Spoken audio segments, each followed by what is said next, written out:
seperti yang saya punya. Ya, Abi nggak bisa baca tulisan Arab ya. Kok nyuruh saya yang baca? Kalau saya pasti bisa. Sini kan disebutkan antum tad'unani mu'aliman wa syayyidan. Ya, engkau menyapa aku mu'alim. Mu'alim itu orang berilmu, ya. Mu'aliman. Sedangkan syayid adalah junjungan, bukan Tuhan. Oleh karenanya, penerjemahan Lembaga Alkitab Indonesia Injil Yohanes 13 ayat ke-13 tersebut sedikit ada kekeliruan penerjemahan. Kenapa? Di dalam terjemahan bahasa Arab sendiri di sini mu'aliman wa syaidan, menyapa engkau orang yang berilmu. Terus apa maksud kamu dengan omonganmu kayak itu, Nandar? Di sini apa ada. Saya mau tahu maksud kamu apa? Maksud saya begini, Abi, jangan marah dong. Ingat dua hal yang sembilan, Abi. Beresnya otak kamu. Di dalam Yesus Kristus, keselamatan itu pasti bukan mudah-mudahan, karena itu perlu penebusan supaya dia beriman, maka dia selamat. Tapi Islam menolak konsep penebusan itu. Yang saya mau tanyakan adalah bagaimana Islam bisa yakin bahwa mereka akan selamat? Ya, kalau saudara semua mati malam ini, apa keyakinan saudara bahwa saudara akan selamat? Oke, saya tahu. Sebelum ini dijawab, karena konteks ini sudah dibuat dari perjanjian, saya hanya ingin tanya kepada pihak panitia yang mau persoalan, apakah pertanyaan ini diizinkan dulu dijawab atau bagaimana? Diizinkan ya? Ya, diizinkan apa ya? Nah, sekarang ini saya kembalikan kepada pesan berdua. Bagaimana pandangan Islam? Sekarang Kristen sudah menunjukkan tentang pandangan keselamatan. Terus bagaimana pandangan Islam sendiri tentang keselamatan? Dalam Islam sendiri, untuk saya. Yakin atau tidak itu penekanannya, Pak? Iya. Yakin masuk surga atau tidak kalau detik ini mati, itu penekanan kami. Ya, kalau bagi umat Islam aku yakin, bukan yakin, aku yakin masuk surga. Kalau saya mayoritas nggak yakin. Oh, Bapak kita, bagi Islam. Saya tanya di Facebook, ada banyak orang Islam tidak yakin. Ada orang Islam ditanya yang masuk surga, orang Islam goblok namanya. Ya, goblok. Banyak.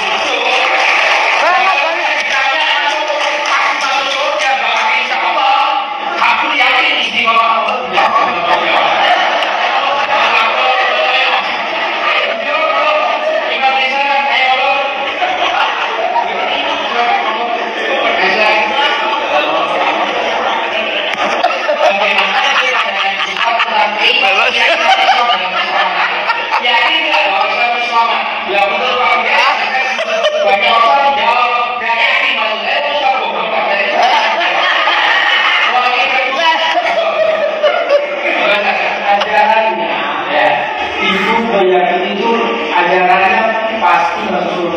kita sebagai manusia kita tidak pasti karena hidup kita ini tidak tahu apa sudah jahat, sudah dibunuh, kemudian sudah diadu dan sebagainya tidak tahu.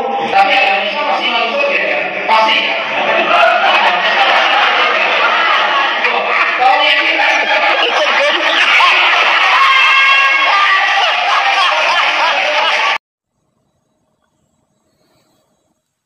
Assalamualaikum warahmatullahi wabarakatuh.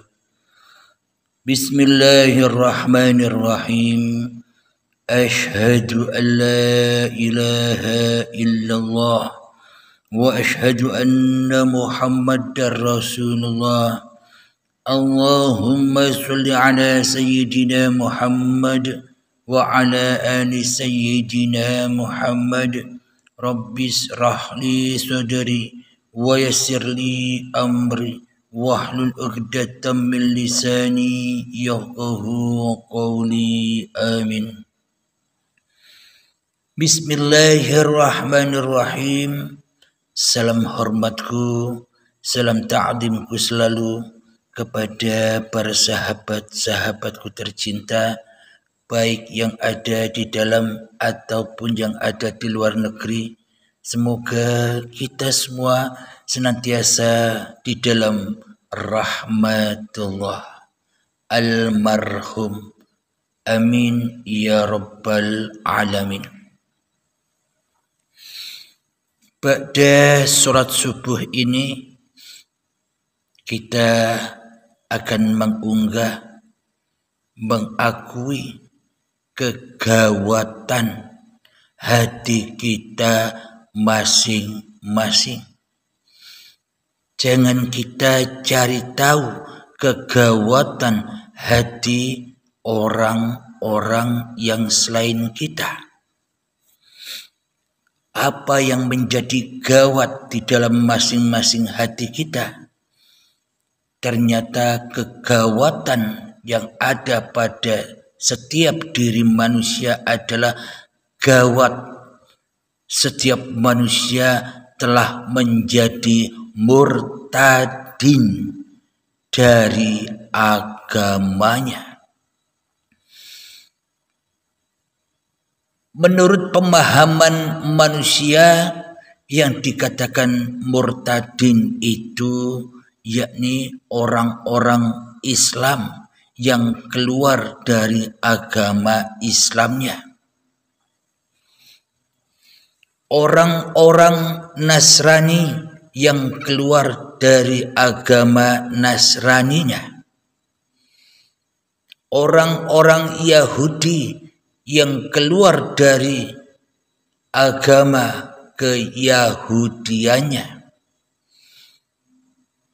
Siapakah murtadin itu? Orang-orang Buddha yang keluar dari agama Buddhanya. Orang-orang Hindu yang keluar dari agama Hindunya.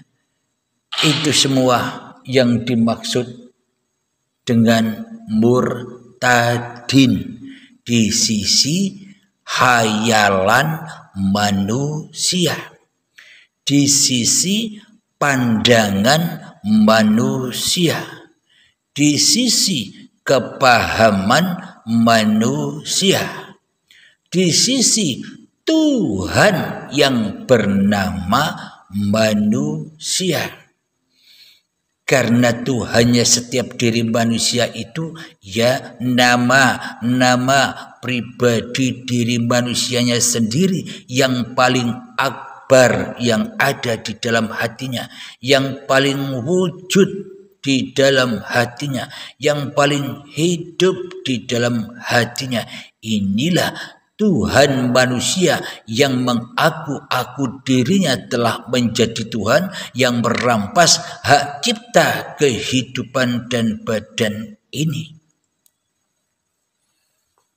Karena selama ini babakan agama apapun nama agamanya, babakan iman apapun iman agama manusia, semuanya ternilai opo jare hawa nafsune dewe-dewe.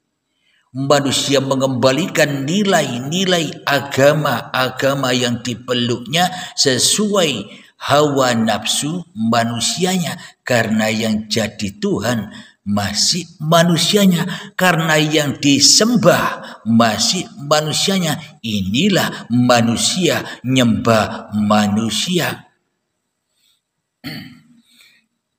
Jadi penilaian, pendapat, pandangan apapun yang ada pada diri tiap-tiap manusia, ya pandangan Tuhannya manusia, makna Tuhannya manusia, pandangan hawa nafsunya sendiri.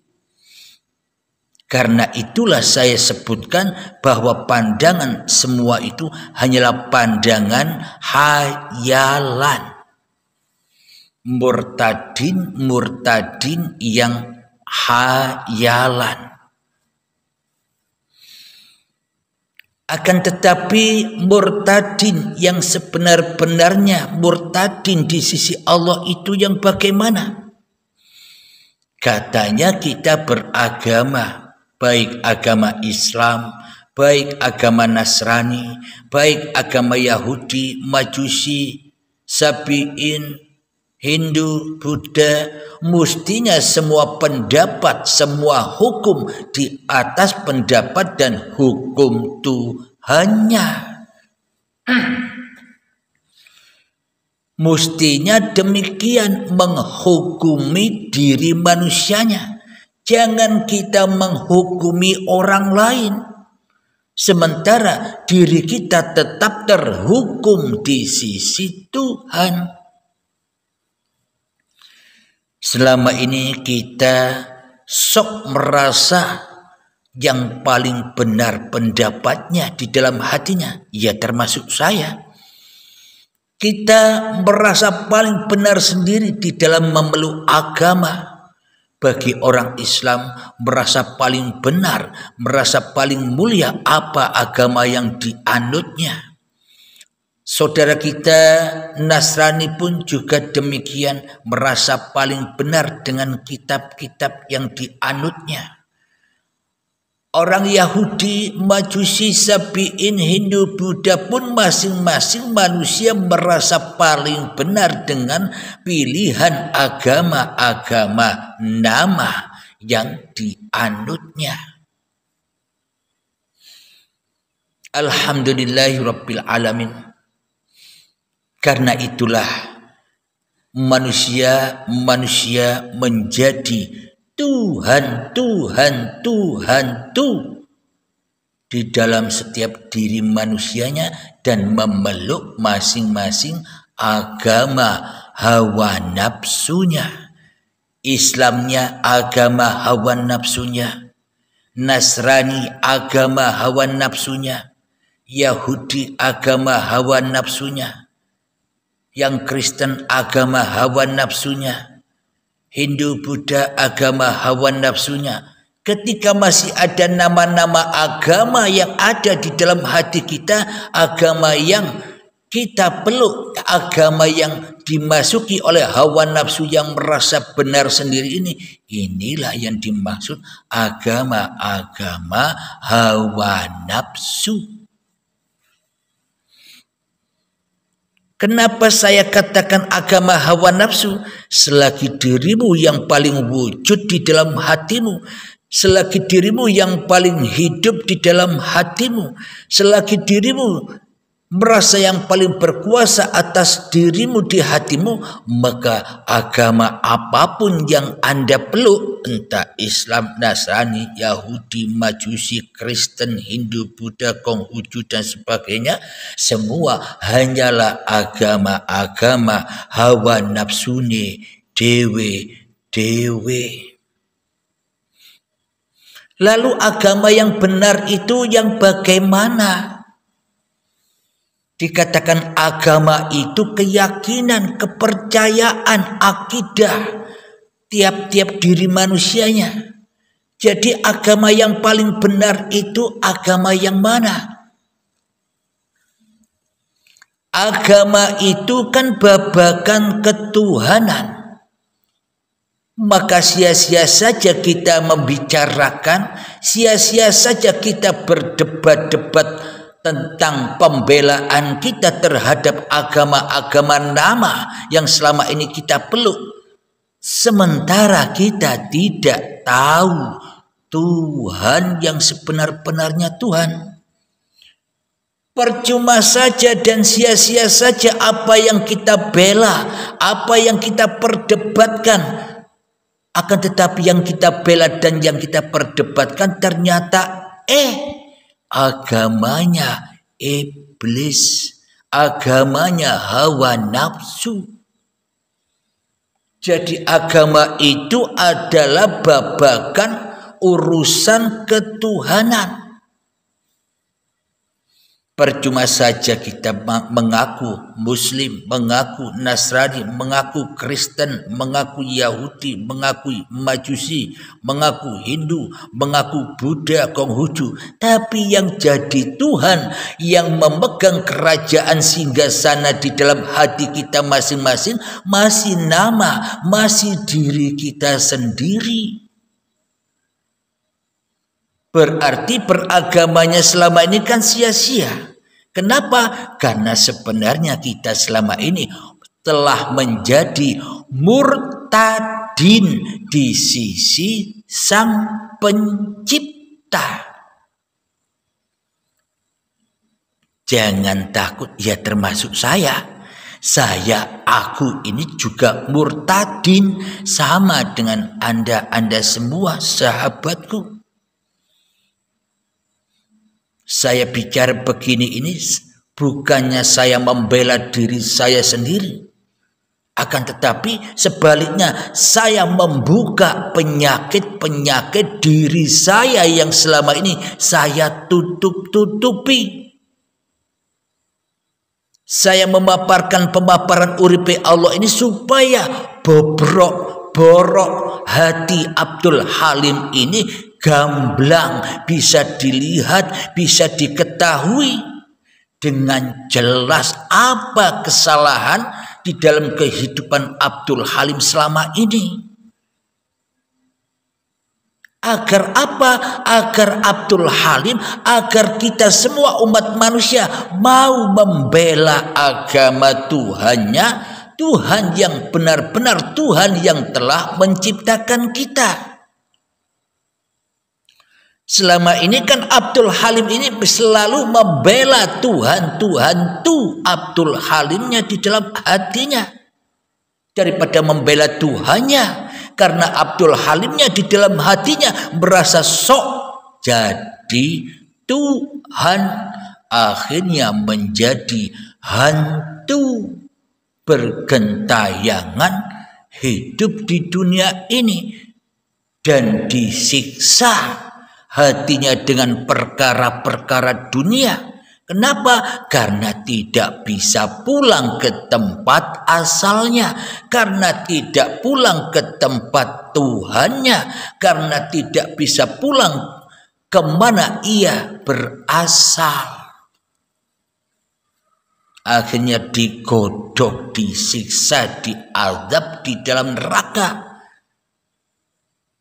Yang hatinya masih demen, suka berdebat-debatan tentang agama, berdebat-debatan tentang ketuhanan. Podo-podo ndak weruhe kok rumongso weruh. Sama-sama tidak tahunya kok merasa yang paling tahu. Pemaparan-pemaparan uripe Allah inilah obatnya, vitaminnya, agar kita tahu kebobrokan, kesyirikan, kemurtadinan hati tiap-tiap diri manusia kita, agar kita tahu man arafa nafsahu, agar kita tahu siapa diri kita ini.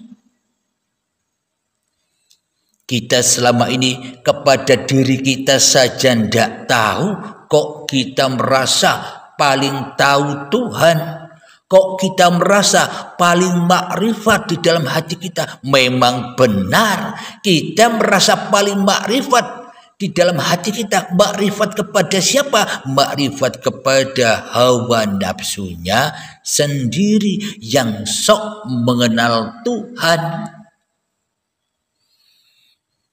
Bagaimana mungkin manusia bisa membela Tuhannya di dalam hatinya? Sementara manusia, ya termasuk saya, selalu membela-bela, selalu mengagung-agungkan, selalu memahasbesarkan, selalu memahasucikan, selalu memahakuasakan diri Abdul Halimnya saja di dalam hatinya.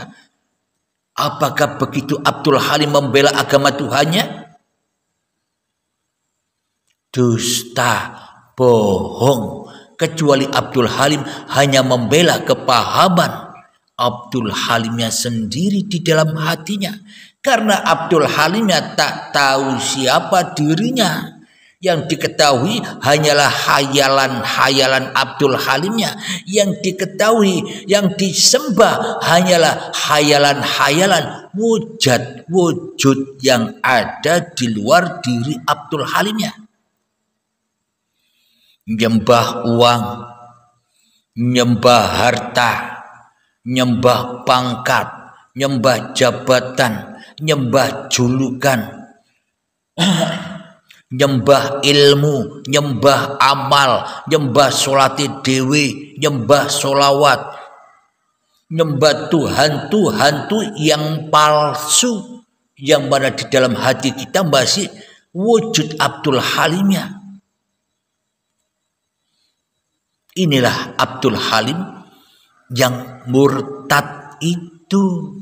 Apapun agama saya, Seumpama saya agama Islam, pastilah dikatakan murtad di sisi Tuhannya. Karena kita selama ini murtad kepada siapa yang menciptakan kita. Meskipun saya agama Nasrani juga dikatakan murtad. Kenapa? Murtad dari sang penciptanya di dalam hatinya, karena yang ada hanya Abdul Halimnya dan seterusnya. Agama apapun itu, bila yang ada yang wujud di dalam hatinya, semuanya hanyalah debat kusir saja. Percuma berdebat, tapi kepada dirinya sendiri saja belum kenal. Yang dikenal angan-angan dan hayalannya yang ada di luar dirinya. Dikira Tuhan sang pencipta itu ada jauh di atas langit. Padahal Tuhan-Tuhannya seluruh umat manusia. Padahal Tuhan-Tuhannya seluruh umat muslim. Padahal Tuhan seluruh umat Nasrani. Padahal Tuhan-Tuhannya seluruh umat Kristen. Padahal Tuhan-Tuhannya seluruh umat Yahudi, Majusi, Sabiin, Hindu, Buddha, Konghucu. Semuanya berpulang kepada Tuhan yang telah mengadakannya di dunia ini. Semuanya berpulang kepada Tuhan yang menciptakan kita semua di dunia ini. Tuhannya, penguasanya hanyalah Tuhan yang mewujudkan kita sehingga kita berada di dunia ini. Inilah Tuhannya seluruh manusia, bro. Jadi tak ada yang beda Tuhan-Tuhannya manusia ini kecuali Tuhan yang ahad, yang tunggal, yang esa. Yokui Tuhan-Tuhan yang sama. Ketika kita masih menuduh Tuhan kita dengan Tuhan agama lain, Tuhan yang berbeda, itu tandanya kita belum tahu Tuhan. Tuhannya hawa nafsu dewe-dewe. Bila kita merasa tahu bahwa Tuhannya seluruh tiap-tiap manusia itu Tuhan yang sama, buat apa kita berdebat masalah agama? Buat apa kita berdebat masalah ketuhanan? Kalau memang manusia sudah tahu siapa Tuhan sang pencipta diri manusia kita dan siapa Tuhan yang menciptakan seluruh umat manusia dan Tuhan yang menciptakan alam semesta ini. Sekarang saya buka, siapa si Tuhan itu? Sopo si pangeran itu? Siapa si Allah itu? Siapa si Allah itu? Siapa si Yesus itu?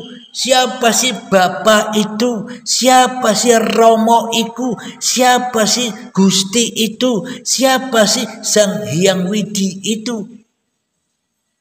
Marilah kita perdengarkan semua. Mewakili kitab suci Al-Quran di dalam di dalam ayat kursi, Bismillahirrahmanirrahim. Allahu la ilaha illa huwal hayyul qayyum. Allah, tiada Tuhan yang berhak disembah.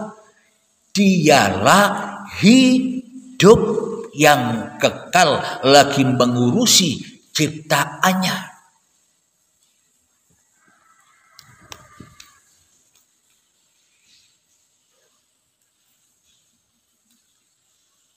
Jadi marilah kita welcome kepada Sang Pencipta.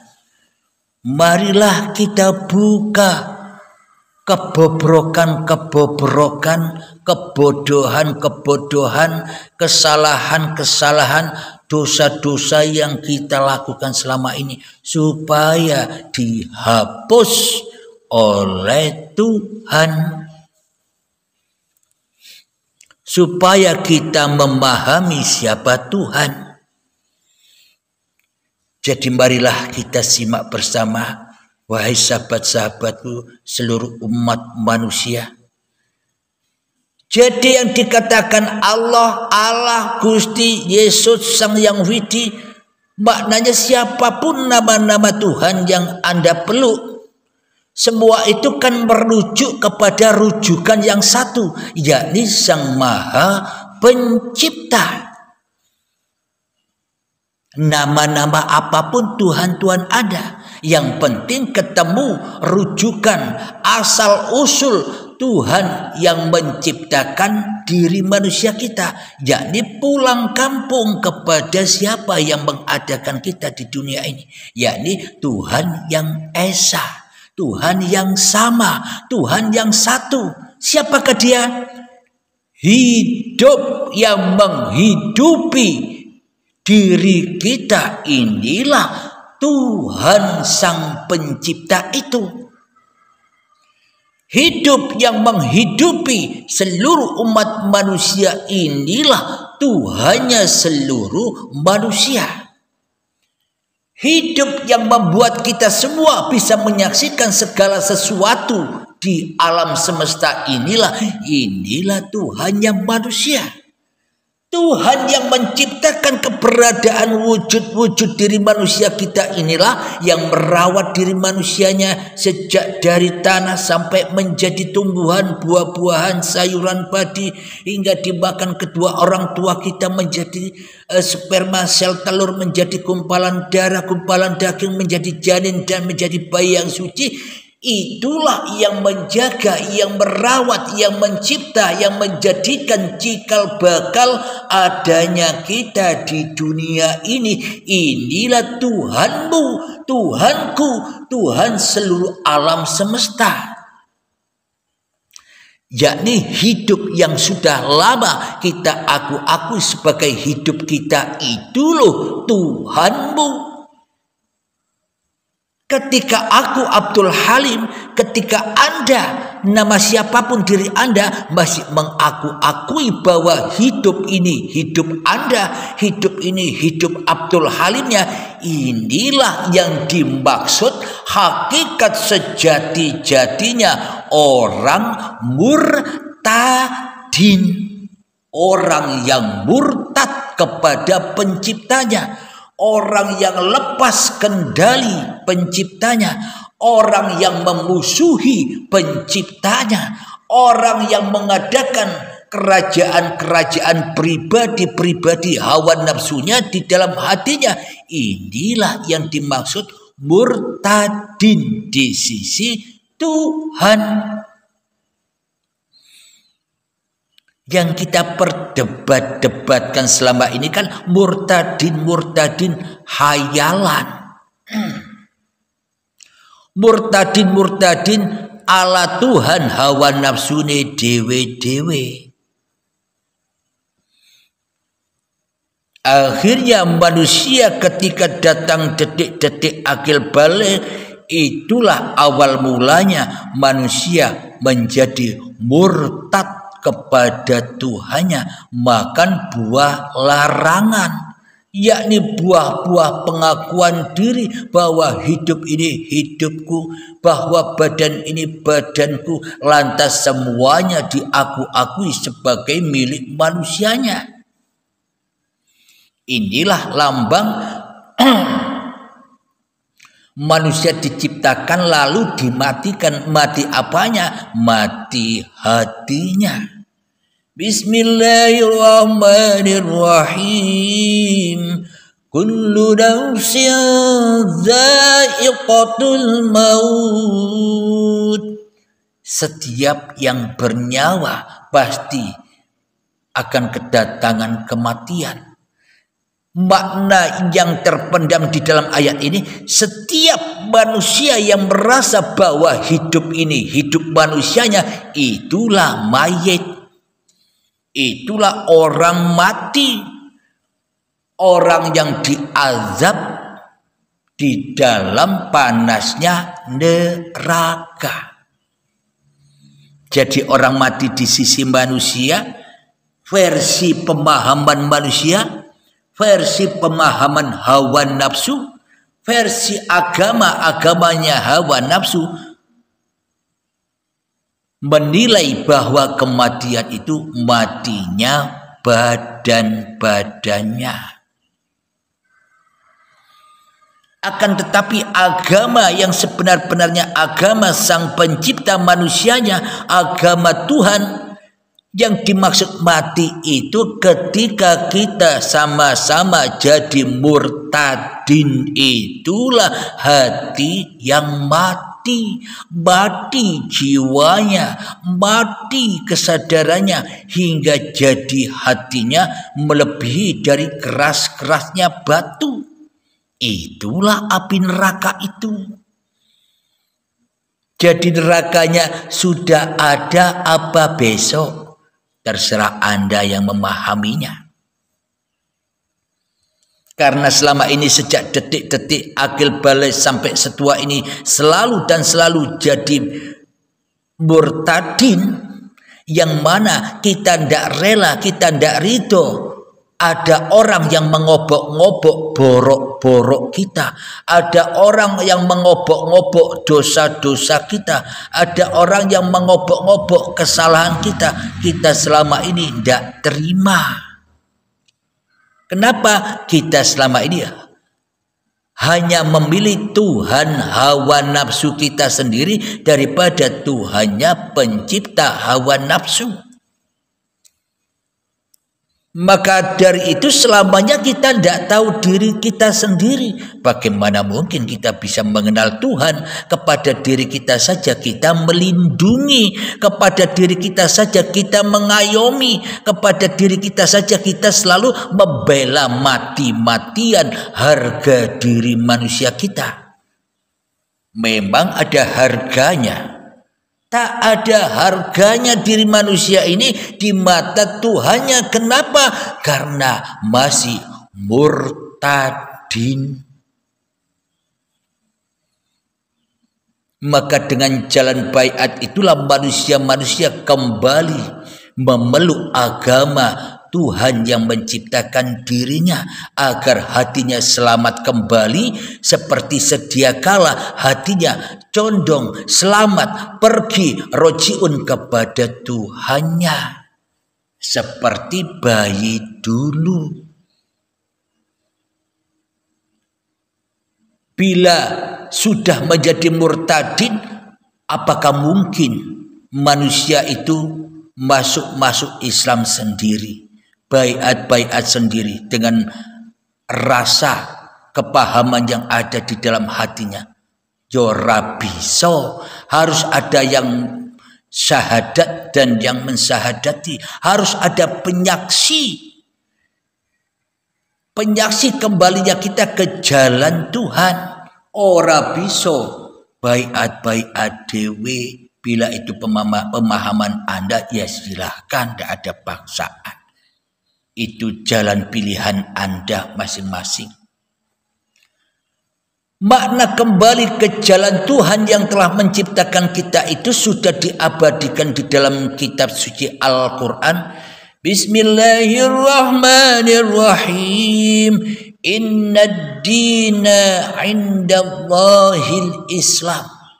Sesungguhnya agama di sisi Allah, di sisi Allah, di sisi Sang Yang Widi, di sisi Gusti, di sisi Romo, di sisi Bapa, itu adalah Islam. Tapi jangan salah tafsir. Tafsir yang selama ini kita tafsirkan agama-agama hayalan ini, yang mana kita memahami agama hayalan, menafsiri Al-Quran dengan hayalan hawa nafsu manusia kita, sehingga menjadi simbol-simbol saja. Simbol agama Islam. Bukan itu agama.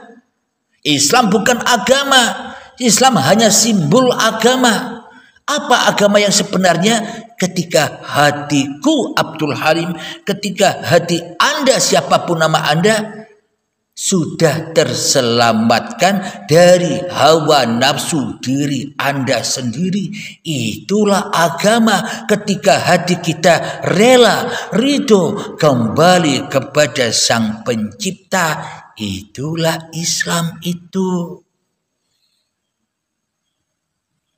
Baik kita agama Islam, masuklah Islam.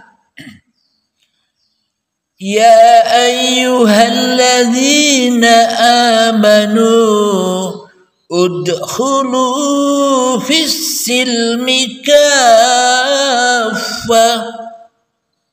Wahai orang-orang yang beriman, masuklah kepada agama yang sempurna. Ini maknanya.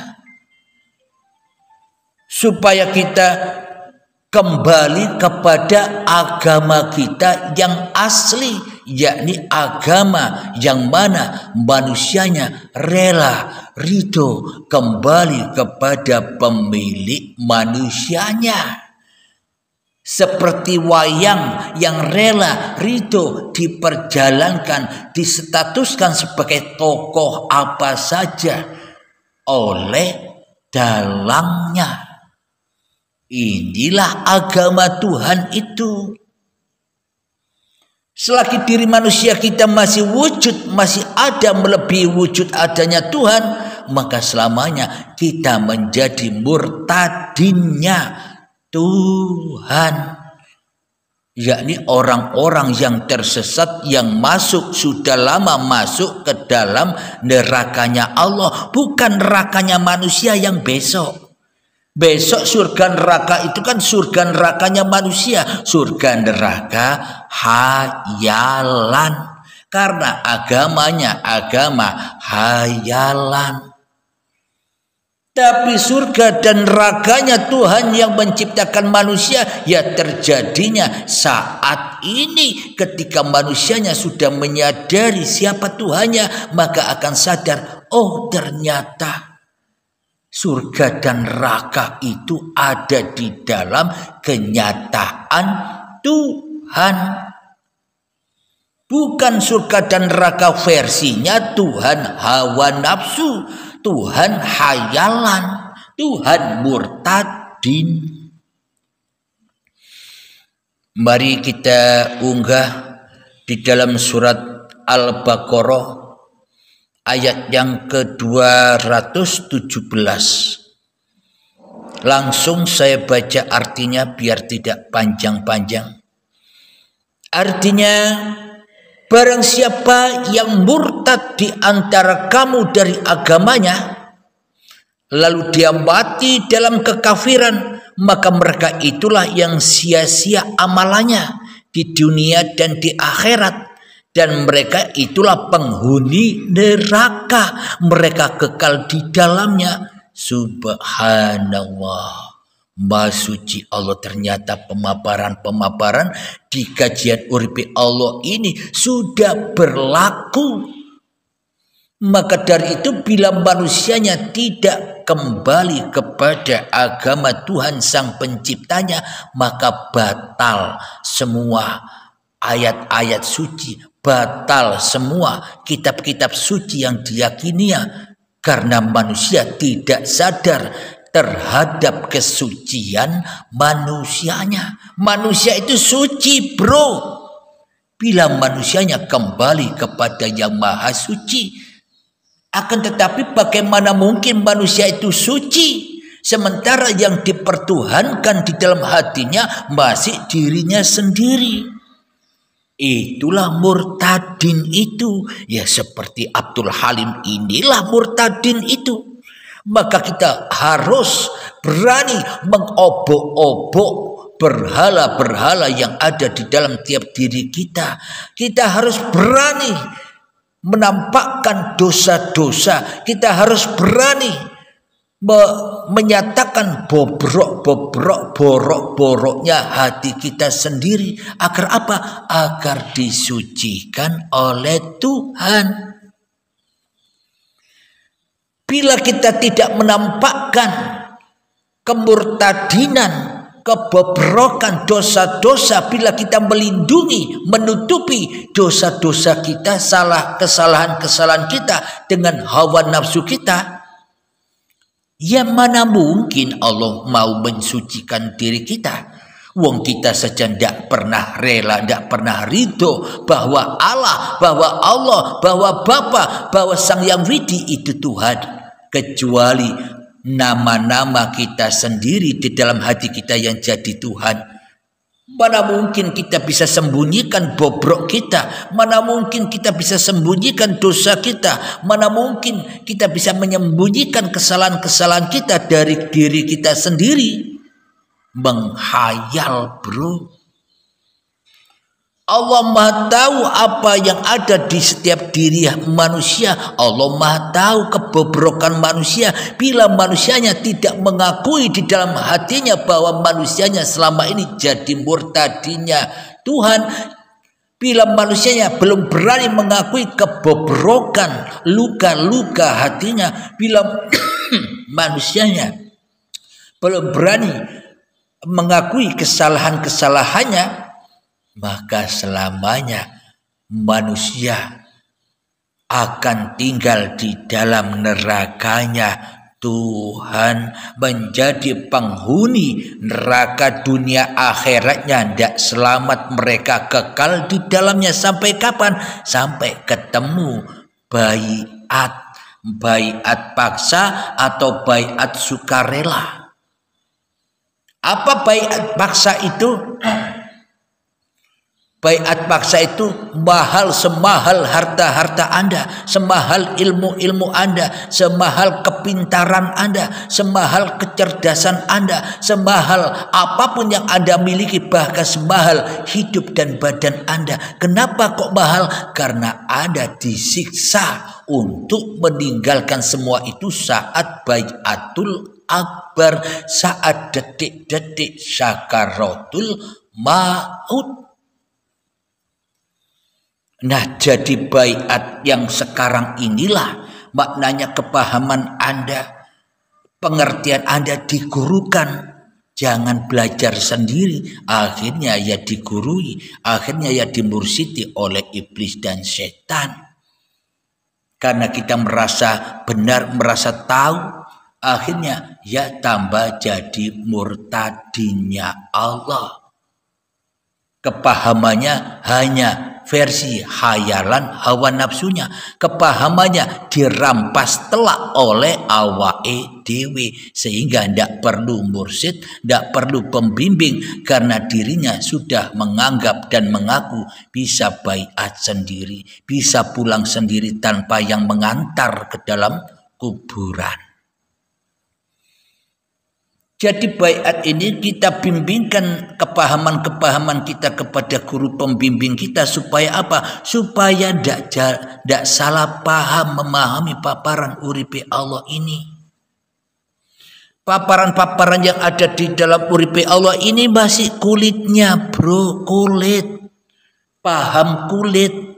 Untuk memahami sampai isinya, ya gurukan itu pemahaman itu agar tidak salah jalannya, agar kita tidak jadi orang yang sok tahu, jadi orang yang sok makrifat, jadi orang sok paham.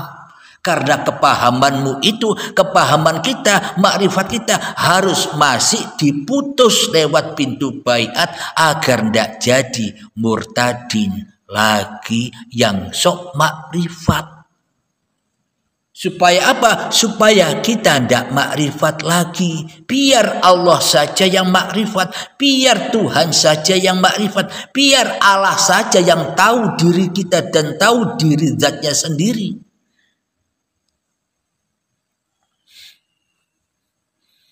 Jadi manusia-manusia yang termasuk saya ini juga yang murtadin ini. Barang siapa yang murtad di antara kamu dari agamanya Tuhan, lalu dia mati dalam kekafiran. Apa mati di dalam kekafiran? Sejak detik-detik akil balik tibalah kita sudah mati di dalam kemurtatan, di dalam kekafiran kepada Tuhan, kepada hidup yang kita akui sebagai hidup kita selama ini. Maka mereka itulah yang sia-sia amalannya di dunia dan akhirat. Apa maknanya sia-sia amalannya di dunia dan akhirat? Contoh, Anda ke gereja sia-sia amalannya. Kenapa? Karena hati Anda, di dalam hati Anda yang jadi Tuhan masih Bu, masih diri Anda masing-masing yang ada, yang wujud. Yang muslim pun juga sia-sia muslimnya, sholatnya sia-sia. Kenapa? Karena manusianya masih mengaku-akui bahwa dirinya yang merasa bisa sholat, yang bisa syahadat, yang bisa zakat, yang bisa puasa, yang bisa haji, yang bisa sholawatan, yang bisa berzikiran, yang bisa kaya, yang bisa mapan, yang bisa berpangkat, berjabatan, dan yang bisa apa-apa. Masih diri manusianya yang menjadi Tuhannya. Itulah yang dimaksud amal yang sia-sia. Tidak ada faedahnya sama sekali. Jadi sekarang kita sudah tahu amal yang diterima langsung oleh Tuhan dan amal yang ditolak langsung oleh Tuhan, kita sekarang sudah tahu.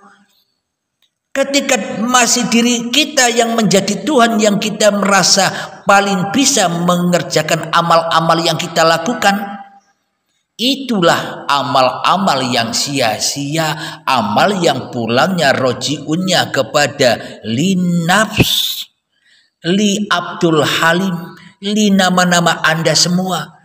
Ketika apa yang Anda perbuat sejak bangun tidur sampai tidur lagi masih diri Anda, masih diri Abdul Halim yang jadi Tuhannya, itulah tanda sia-sia. Kenapa? Karena murtadin.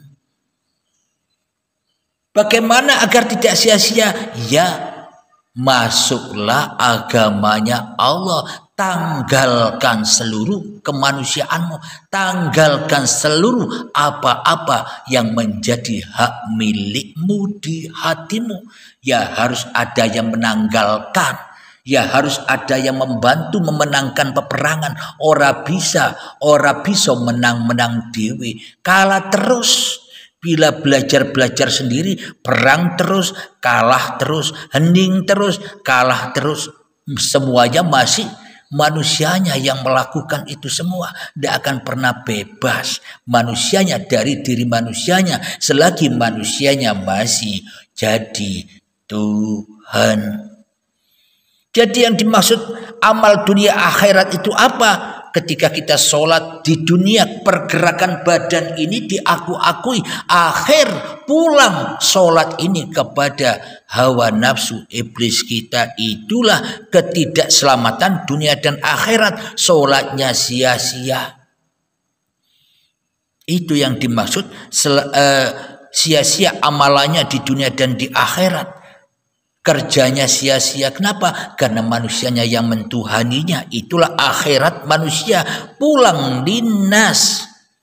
Akhiratnya akhirat manungsani dewi-dewi. Dan mereka itulah penghuni neraka. Jadi penghuni neraka itu sudah ada. Siapa? Manusianya dibakar oleh dirinya sendiri di dalam hatinya.